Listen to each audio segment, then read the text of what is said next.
Lex, Adam Peacock, News, how are you, mate? I'm guessing you're better than your roommate at the moment. How's the last 24 hours been for him emotionally? You as well, trying to support him. I'm guessing he's getting support from the whole team, but you're in the same unit as him. How's he been? Yeah, he's been all right. Obviously, he's had his moments where he's obviously thought over the whole situation. He's devastated and disappointed. But one thing is, he obviously gave everything he could to try to get himself fit, and he wanted to give it a real crack, and it was just not meant to be. So, yeah, look, he's obviously disappointed, but he's also a very lively and happy guy. So, what I understand is he'll stay around the camp for the campaign, which is good because he deserves it, and he's a good guy to have around the group as well. So, yeah, very happy for him that he can stay and experience it all. Yeah, on that, so his role transitions. Does the team need someone like him? I understand in June he was the last one out of the pool after the celebrations, after the Peru game, but what can he bring in that sense? What kind of character brings out the best in others, having him around? Yeah, he's just a lively character. He's always having a laugh, and there's always a good buzz around him. So definitely, has the camp alive, and he's a funny guy. So yeah, I think it's very good that he can stick around and be with us. Kind of, sorry, Joe Button from News Corp. Kind of loosely on that, but on the flip side, what do you, as teammates, kind of have to do to support him now? And do you feel a sense of obligation to prove something on the field to look after him a little bit? Yeah, look, we know that now it's clear that he's not going to be a part of it, and we're all sad for him because he did so much and contributed so much to getting us here. So it's just another reason for us to do it for him. And yeah, I think the most important thing is I'm sure he wanted to stick around because I think his family's coming over anyway, and for that to be able to happen and that he can stay with us in the camp, that's the best outcome for him, and I think for the group as well. And for yourself personally, I mean, it does kind of chip away or open up one of the wing spots. Does that give you any sense of confidence that you're ready to start against France? You may have already been preparing that way. Yeah, look, obviously I'm not, sitting here and thinking about those things now that he's not involved. I've just done everything I could to prepare myself for this tournament. As soon as we qualified, I knew what was needed to be ready for a World Cup, and it's a different sort of situation coming into this one. Obviously, we don't have our pre-camp, and there's no time to get ourselves ready in a physical sense. So it was super important just to do all the right things from then till now to get my body in the best shape possible. And whether I am, on the field come kick off, that's obviously up to Arnie. But I'm just proud that we're here, and whoever takes the field will do a job. Lex, Joe Lynch here from ESPN. Good to see you again, mate. Joe's just asked you about the wing, but one thing you do bring to this squad is a lot of versatility. You can play in the wing, you can play as a striker. PK's been playing you as a 10 at times this year for City. Do you feel as though you can comfortably fill any of those roles if Arnie calls upon you to do so? Yeah, I think so. I think the most important thing is just to, whatever Arnie goes with in terms of lineup, everyone brings their own individual qualities, and he's obviously selected me as an attacker, and I think selected two players to each position, and obviously I was mainly selected as a winger, but if he taps me on the shoulder and he says he wants me to play a different role, then I'll definitely do it. So I'm just happy that I've experienced those roles, I guess, and know I can do a job if needed. And coming up against the French, mate, what do you need to do to bang some goals in and get the win? I think we just need to, get at them and, respect, obviously, that they're a quality side with quality individuals, but not too much respect in the sense that we don't play our game. And, it was a tough match for them last time, and we want to do the same thing. And we have to control or implicate the things that we can do equal to them, and that's, bring the physical battle and the mindset that everyone works for 90 minutes with and without the ball. And if we're a compact squad, team without the ball, it's always hard to break down teams. Lex, Vince Regari from the Sydney Morning Herald, good to see you as well. The flip side of Martin's misfortune is an opportunity for Marco Tilio to play at a World Cup. He's obviously a special talent, and you know him really well at Melbourne City. Is he ready for this stage? Yeah, I believe he is. He was also preparing to, give himself that every opportunity to be selected. And now he's here, and it's ironically similar to, his Olympics campaign where he came in late and, he scored a goal against Argentina. So Marco's a very talented player, and he's a player that can make things happen in moments in a game. So I'm sure he's super excited, and yeah, if he gets his chance, he'll definitely take it. I think for the young players, there's no bigger stage in the World Cup, and you see after every World Cup the amount of signings that are made and players that appear that no one really knew of. And the young boys we have here, if they have a special moment in this tournament, they can be the players that are those players. Yeah, I wanted to ask you about that young crop as well. I mean, Arnie may have on the bench two, excellent wing weapons in Tilio and Quoll. Cameron Devlin in particular seems like a guy who might be suited to this game. He's got a bit of mongrel in him. Have these players brought something different to the squad, and maybe something that was needed, at stages during qualification? Yeah, they're all, like I said, every player has their own individual qualities, and someone like Garang, who has sort of come onto the scene in the recent months, and he continues to back it up with good performances in the A-League, and he's made such an impact off the bench there. So I'm sure if they get their opportunity, they'll do everything they can to do the same thing. And I was young once, and I know the situations, it's obviously there's sort of players that have moments and raw ability to make something happen out of nothing, and I think those two players have that in them.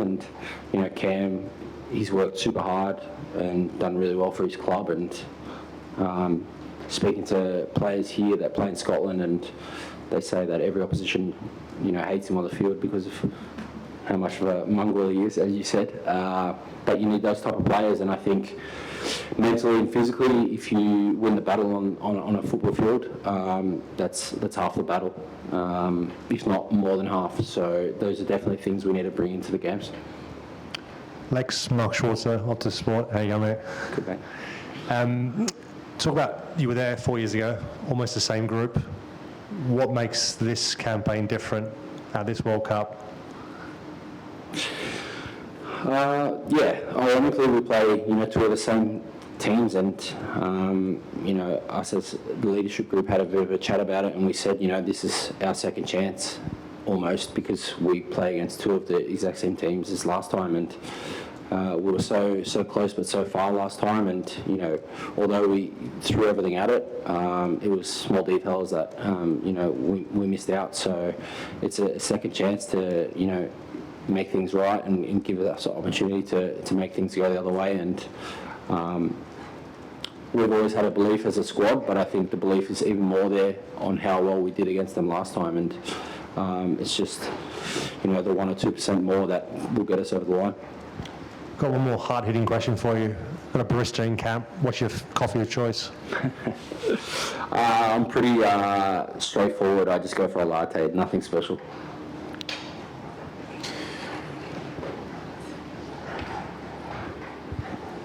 Hey Matt, David Mark from the ABC. First game, kicks off in less than 4 hours. Will you be watching, and how much of the tournament are you going to be taking in when you're not training and playing? Yeah, so obviously, we have training this afternoon. I think the schedule slightly changed, that we might be able to just get around it once kickoff starts. Yeah, look, other than, preparing for the games ourselves and getting ourselves in shape with, physios and gym and on all that sort of stuff, there's very little to do here. So I'm sure a lot of the boys will get on and watching the games. Although we are here to, be a part of the World Cup and do something special, we all still love the game of football, so when there's a game on, we'll definitely watch it. So would you describe yourself as a football nuffy? Do you try to get as much as you possibly can? And do you think we'll see any trends as the World Cup plays out? Sorry, can you ask that again? I did actually ask two questions, which is a bit unfair. Are you a football nuffy? Do you try to take in as many games as possible? And I guess the second part of that question, slightly different, is that, do you think we're going to see any emerging trends during this World Cup? Yeah, look, I think when it comes to football, I like to watch football games, but I'm more involved in watching football games that I'm a part of. So I've always watched or like to follow the leagues I play in. Obviously, it's direct opposition, and other than that, the big tournaments, obviously like a World Cup or a Champions League, it's a little bit harder in Australia, but definitely like to watch those games. But I also like to stay away from it sometimes, and there's definitely probably people out there that love watching football games more than me. But and the trends of the World Cup, it's a special occasion with the best teams in the world, countries in the world, and I think you can never predict what's going to happen. There'll always be, upsets, and the script's never written. So I'm excited to see how it plays out. So David, just to confirm, we have moved the schedule today to make sure that we can watch the opening game as a group. So.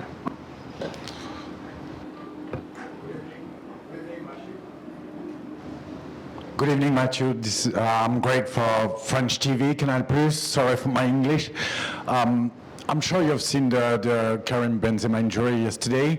What does it change for you, or do you think it could be more easier for you and your team against French team next Tuesday? Yeah, look, obviously, we did hear the news that I don't know if he's completely out of the tournament or he is. Yeah, it's obviously a big player in the world. Best striker in the world right now. But in saying that, go across the whole squad and all the players. The player that will replace him is just as good. So we're not really looking or thinking too much about individuals. We know what the individuals can bring.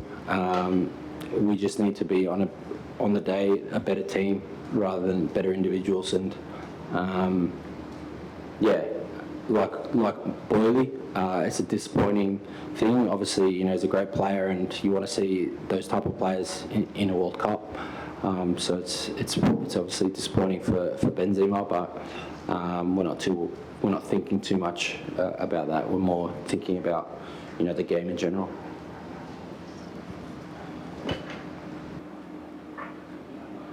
Okay, sorry. Can you hear me? Okay. I'm French too, sorry for my English. And you played the game versus France 4 years ago. And when you look at this game and the team that France took here, there's a lot of players that are missing, like Kanté, like Pogba, like Umtiti. Would you say that this French team would be not weaker, but maybe less strong than the one you faced 4 years ago? Thank you. Yeah, well, obviously they have some key players missing. I think lead up to this World Cup, there's been a lot of injuries across a lot of the countries with star players of football. Whether it will be easy or not, I think, like I said, the players that replace those players are just as good, and they probably bring something different to their team. So we're not jumping up and down when we hear players get injured. It's never a good thing in football, and yeah, we're just focusing on who's in front of us, which players are there, and best preparing for them. Matt, Tom Smithies from Keep Up. This is obviously your third World Cup, probably the most inexperienced squad you've been part of. What does success look like, do you think, for this team? Yeah, we just, we've always had the belief in the squad, and the last two games the last two campaigns to get to a World Cup that I was a part of, obviously we all know we did it the hard way, and that's what just makes it that much special, because we know how much of a grind and how hard it is to get here. So you work 4 years to get to this point, and it's 3 games to get out of a group. So I think we all have the same mentality in the sense that, we're going to give everything we can for these 3 games, because if that's not the way you're thinking, then, you've gone through 4 years of hard work for nothing really. So, we believe, we always have. I think Peru, not many people really thought we were going to get through and didn't give us much of a chance. And we proved that we could do it. And us as a group internally always believe that. And we also believe that we can get out of this group. Lex, Dave Davidovic from Keep Up. On the 3 World Cups, can you just compare, I guess, how you're feeling coming into this World Cup physically, mentally, 3 different stages of your career, and just reflect on your last, year and a half and your decision to come back to the A-League? I think going into all 3 World Cups, I've always done my best to put myself in the best possible shape, physically, mentally. Not much in life really causes me too much headache.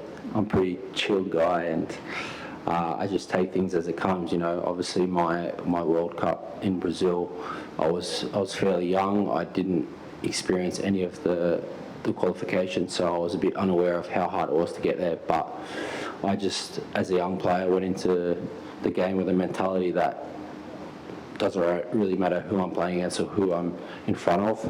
I just try to do the best I possibly can, and obviously Russia, and now I experienced how hard it is to get there, and it's something you really can't explain, and it's over 4 years, so there's just so much that goes on.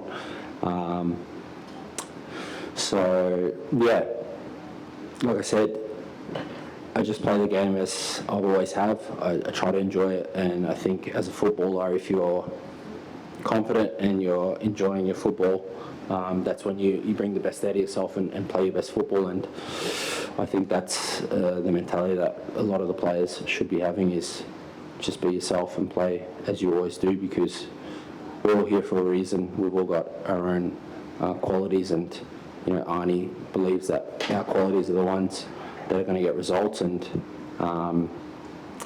that's why those players are there, because of what they've been doing in their football career. So that would be, my mindset all the time, is just try to enjoy my football and do what I've done always. G'day, Lex. Spence from Channel 10. The reason for getting the team together and watching the game, is that partly to get a bit more hyped, because you're kind of locked away from the world here, aren't you, in your little bubble? And how excited are you that the game's getting closer? And also, when does Arnie sit you down and tell you what role you're going to play? Was that 2 or 3? 2.5. I think we're just going to get together and watch the game. Obviously, it's the opener. It's weird. I think, in all the World Cups I've experienced, you don't really get the real vibe of the World Cup as a player, because we're obviously in our bubble, which is completely understandable. But I can just imagine how much different would be as a fan. So yeah, we basically got here. I arrived here at 3 a.m. and the streets were fairly quiet, and I didn't really see much of the World Cup. So although we know that in a couple of days we have our first game, it's still a bit of a strange feeling that the World Cup's right now, and right around the corner. So it'll be good to see the game and see it all kick off. And yeah, like I said, we obviously are fans of football. That's why we became footballers, and the World Cup's the best thing to watch as a footballer. What was the other one? And Arnie, when does he sit you down and tell you what the team is? I'm not sure. Obviously, we're training a few things the last couple of days, but there's no real, nothing really been seen of, the way he wants to line the team up. Obviously, we're working on how we want to approach the game, but for me personally, I haven't really thought too much about it. Just try to get the training sessions in and focus on what the approach is going into the first game, and take from there. Matthew, Ryan Hiscox from Stats Perform. Fresh haircut, mate. I hear in addition to the team barista, you've got a team barber today. In all seriousness, what tangible impact do those little luxuries have on the team, especially in your bubble? What did you say, sorry, at the end? What tangible impact does that have while you're in your bubble and you're sort of withdrawn from all that fan stuff? Yeah, so obviously when we're in camp, Football Australia have always been really good at giving us everything we possibly need, and they've never put a foot wrong, and we've never been complaints from any player. It's an amazing setup, and we're very fortunate that the treatment that we get, and we're very well looked after. So for us, obviously, because we've had it for so long, it seems normal, but it does help that much, and we know that. So we're very fortunate to have what we have, and that's why we don't take it for granted. And me personally, for a haircut, yeah, it's nice. I could probably get by without one, but I think there's probably a few boys that wouldn't be able to. Matt, Luke Doherty, Fox Sports News. Just back to Marco quickly, obviously with respect to Boyley, because it's not a great day for him, but I remember when Marco missed the cut, I think it was you and Jamie saying you got around him at training and told him not to give up and to use this as fuel to get back there in 4 years' time. I'm just wondering, given that change in fortunes, what his reaction was like today, because it's obviously a great day for him. Yeah, I think when he got the call to come over here, he would have been stoked. I think when he found out that he wasn't selected originally, it would have been, a tough day for him, no doubt. And it's almost like a second chance. And I think his mentality needs to be that, regardless of what's before, he's here now. And it's funny how football works, I can almost guarantee that he'll play some role in this team, and those are the type of players and type of moments that normally do something special. So he's a great kid, very humble in what he does, very respectful guy, and he definitely will be buzzing to be here, and if he gets the opportunity, he's the type of guy that will take it.